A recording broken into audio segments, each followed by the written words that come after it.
The deterioration of the Sir Julian Hunte Highway has been the subject of scrutiny over the past few months. Potholes continue to emerge, and the torrential rains between August and October have hampered the Department of Infrastructure's road maintenance team's efforts at providing relief to the motoring public. Honorable Stephenson King, Senior Minister and Minister with responsibility for infrastructure, ports and transport, speaking at the lower house sitting of October 11th, however, took aim at the leader of the opposition and stated that this should have never been.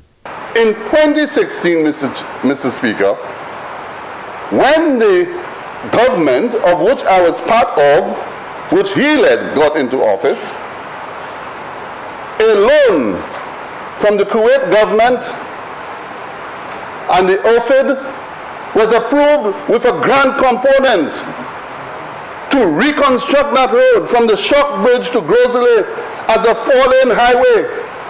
Even before giving it consideration, I was told, we're not doing this. It will have negative impact on the debt ratio of the country. You hearing me? In 2016. The project's plan included the rehabilitation of agricultural and secondary roads. Loan was approved, grant approved at a ridiculous percentage rate of 4%. All that was there waiting to happen. And the very smart guy, the guy who believes he's very smart, said, we're not going to go down that road about the project. If he had taken up the opportunity in 2016, the Shock to Gros Islet Highway would not have been in the condition that it is today.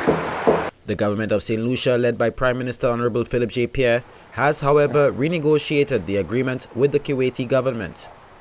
This government has been able to earn its respect.